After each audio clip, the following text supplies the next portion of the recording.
করতে চাই না। আমরা আমাদের নেতা তারেক রহমান বলেছেন যে ভয় দিয়ে না, মানুষের ভালোবাসা দিয়ে মানুষের ভোট অর্জন করতে হবে, মানুষের সমর্থন অর্জন করতে হবে। আমরা সেই রাজনীতি করতে চাই। অনেকের নাম আমি বলতে পারলাম না সময়ের কারণে। একটি কথা বলি, অনেক ধরনের বক্তব্য, অনেক ধরনের কথা, অনেক ধরনের চরিত্র হরণের রাজনীতি যেটা আওয়ামী লীগ করেছে বিগত দিনে। নিক্সন চৌধুরী এবং কাজী জাফরুল্লাহ, একজন পারলে একজনকে গাছে তুলতো, আর একজন গাছ থেকে নামাইতো, পারলে আর একজনকে পুকুরের মধ্যে চুবাইতো, আর সমানে এলাকার পদ্মাটা বালি কাইটে কাইটে একেবারে ফোকলা করে দিচ্ছে। লুটপাট আর কিছু না হোক, মানুষকে বেইজ্জতি করা, এলাকায় লুণ্ঠন করা, পদ্মার বালি লুণ্ঠন করা, মানুষের জমি দখল করা, মাদক বাণিজ্যের প্রসার ঘটানো, এই রাজনীতি আমরা করতে আসি নাই। এখানে জোর করে আসি নাই। 38 বছর 39 বছর বিএনপি করি, কখনো কারোর রক্তচক্ষুকে ভয় পাই নাই। হাসিনার আমলের 17 বছর চোখে চোখ রেখে কথা বলেছি। আমার অনেক সহযোদ্ধা গুম হয়ে গেছে, আমার অনেক সহযোদ্ধা রাস্তায় গুলি খেয়ে পড়েছিল। আমরা যে বেঁচে আছি আল্লাহ রব্বুল আলামিনের অশেষ কৃপা, অশেষ কৃপা। সুসময়ের বন্ধু হয়ে আসি নাই। 128টা মামলা, বারবার জেলে গেছি, রক্তাক্ত হয়েছি। বোনাস লাইফ, এখানে নির্বাচন করতে আমাকে পাঠানো হয়েছে দলের পক্ষ থেকে। আমি জোর করে আসি নাই, আমি রাজনীতি করে, আমি দলের সিদ্ধান্ত মেনে চলালো। অনেকে মনোনয়ন চাইতে পারেন, তারাও দলের লোক। কেউ কেউ আমার বড় ভাই, আমার মুরব্বী, কেউ কেউ আমার ছোট ভাই। অবশ্যই আপনারা মনোনয়ন চাইবেন। দল যেই সিদ্ধান্ত নেয় আমি সেই সিদ্ধান্ত মেনে নেব। আমাকে যদি দল বলে পাহাড়ের উপর যায় সংগঠন করতে হবে, আমি সেই সিদ্ধান্ত মেনে নেব। আমাকে যদি দল বলে এই সদরপুর চরমানাইরে, সদরপুরে ভাঙ্গা চর প্রদর্শনে নির্বাচন করতে আমাকে পাঠিয়েছেন, আমাকে নির্দেশ দিয়েছেন, আমি দলের নির্দেশ, আমার নেতার নির্দেশ পালন করতে এসেছি। আপনাদের সাথে আমার ভাগ্য জড়ায় রয়েছে। কোনোদিন কর্মীকে ফেলে পালিয়ে যায় নাই। সাধারণ গৃহস্থ পরিবার থেকে লড়াই করে করে, সংগ্রাম করে করে, আওয়ামী লীগের বিরুদ্ধে যুদ্ধ করে করে আজকে এই জায়গায় এসে দাঁড়াইছি।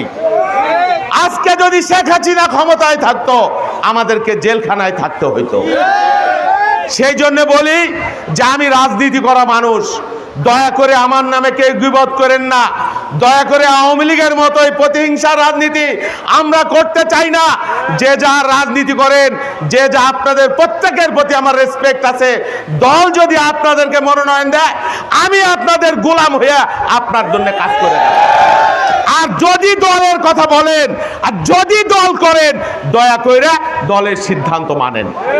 এবং দল যাকে আমাকে যদি নমিনেশন দেয়, আমাকে বলেছেন এবং আশা করি চূড়ান্ত মনোনয়ন আমাকে দিবেন, তাহলে দয়া করে দলের জন্য, দলের প্রয়োজনে 17 বছর পরে আমরা একটা সুযোগ পাইছি। এই চরমানাইরে এত বড় জনসভা 17 বছরে নাকি হয় নাই, এইবার হয়েছে। অনেক মুরব্বী আছে, আমার পিতৃতুল্য মুরব্বী। একটা কথা বলে যাই, আমি আমার জীবনের সবটুকু দিয়ে দলের জন্য যেমন লড়াই করেছি, হাসিনার চোখে চোখ রেখে কথা বলেছি, আগামী দিনে আমি কথা দিয়ে যাইতে পারি এই চরাঞ্চল, এই চরমনের মানুষের ভাগ্য পরিবর্তনের জন্য আমার জীবনের সবটুকু দিয়ে, আমার সামর্থ্যের সবটুকু দিয়ে আমি আপনাদের পাশে থাকবো। আপনাদের ভাই হিসাবে থাকতে চাই, আপনাদের সন্তান হিসাবে থাকতে চাই। আমি সারাদিন রাজনীতি করি, ভোরবেলা থেকে শুরু করে রাত 4টা পর্যন্ত রাজনীতি করি আমার বাড়ির সামনে। আমি আপনাদের কথা দিয়ে গেলাম, ঢাকার গ্রিন রোডে আমার একটা বাসা আছে আপনাদের জন্য উন্মুক্ত।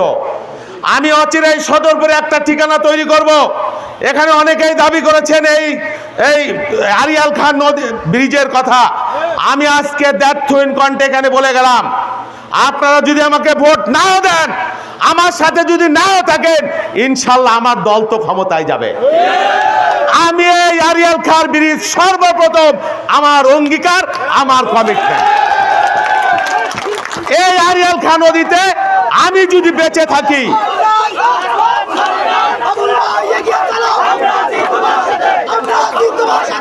দেখো না, একটু কথা বলি, আজান হয়ে যাবে। এই আরিয়াল খান প্রথম ব্রিজ, প্রথম কাজ আমার নৈতিক দায়িত্ব। আল্লাহ যদি আমাকে বাঁচায় রাখে, আমি যদি সুস্থ থাকি, এমপি নির্বাচিত না হইলেও এই ব্রিজ আপনাদের করে দেব। আর যদি না করতে পারি, পরবর্তী নির্বাচনে আপনাদের সামনে মুখ দেখাবো না, আর আসবো না। পরিষ্কার করে বলে গেলাম। ইনশাল্লাহ আপনাদের ভাগ্য পরিবর্তনের জন্য আমি আমার সামর্থ্যের সবটুকু দিয়ে আমি চেষ্টা করব। আমরা কোনো পালিয়ে যাওয়া মানুষের দল করি না। 1 বছর আগেও তো এখানে সমাবেশ করার বাস্তবতা ছিল না? ছিল। আল্লাহ রাব্বুল আলামিন সেই ব্যবস্থা করে দিয়েছে। যাদের কথায় বাঘে মইতে জল খাইতো এক গাছে, তারা আজকে কোথায়? সেই জন্য ক্ষমতার বাহাদুরি করবেন না, অহংকার করবেন না। আমার নেত্রী বেগম খালেদা জিয়া একদিকে তার মৃত্যু, আর অন্যদিকে ফ্যাসিবাদ। তিনি মৃত্যুকে মেনে নিয়েছেন, ফ্যাসিবাদকে মেনে নেন নাই। অন্যায়ের সাথে এক বিন্দু আপোষ করেন নাই। মুখ ভেঙছে ভেঙছে বলেন নাই যে হাসিনা পালায় না, অথচ 3 দিনের মধ্যে পালাই গেছেন।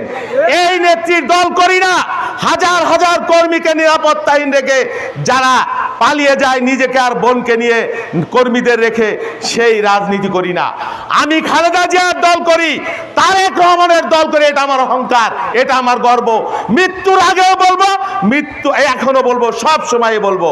সেই জন্যে আমরা বলবো, আগামী দিনে আপনারা আমাদের সাথে থাকেন।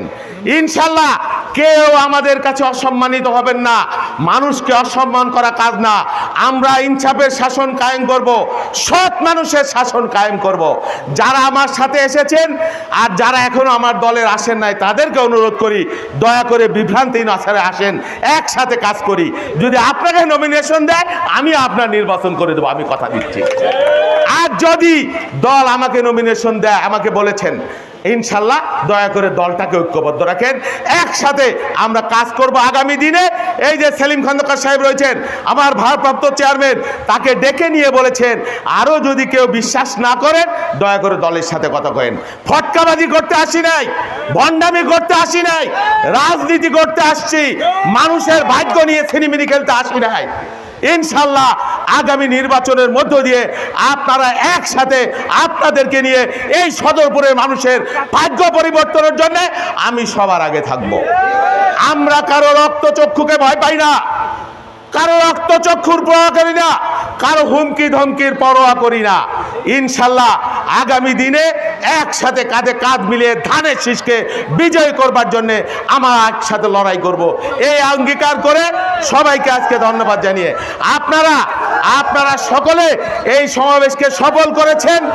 আজকে সবাইকে আমি আমার অভিনন্দন জানাই, কৃতজ্ঞতা জানাই, সবাইকে জানাই। এই যে বদলু মাস্টার সাহেব, এত মুরব্বী মানুষ, নয়ন, আমাদের রাজ্জাক ভাই, আমাদের ওমর ফারুক, এই এলাকার কৃতি সন্তান মাসুদ, যারা রয়েছেন প্রত্যেককে আমি কৃতজ্ঞতা জানাই, প্রত্যেককে কৃতজ্ঞতা জানাই। আপনাদের এলাকার কৃতি সন্তান কোহিনুর ভাই বাংলাদেশে সবাই চিনে, তার প্রতি সালাম জানাই, কৃতজ্ঞতা জানাই। তিনি আমাকে অত্যন্ত মায়া করেন, স্নেহ করেন, তার জন্য আপনারা দোয়া করবেন। এই বদলু মাস্টার সাহেবের জন্য দোয়া করবেন, বেগম খালেদা জিয়ার জন্য দোয়া করবেন, তারেক রহমানের জন্য দোয়া করবেন, আমাদের জন্য দোয়া করবেন। এই নয়ন কোথায়? এই যে তানজিমুল হাসান কায়েস, আপনাদের এলাকার কৃতি সন্তান, আপনাদের সাথে থাকবে ইনশাল্লাহ, আমাদের সাথে থাকবে ইনশাল্লাহ আগামী দিনে। সবাইকে ধন্যবাদ। আল্লাহ হাফেজ। বাংলাদেশ জিন্দাবাদ, খালেদা জিয়া জিন্দাবাদ, তারেক রহমান বীরের বেশে আসবে ফিরে বাংলাদেশ। আসসালামু আলাইকুম।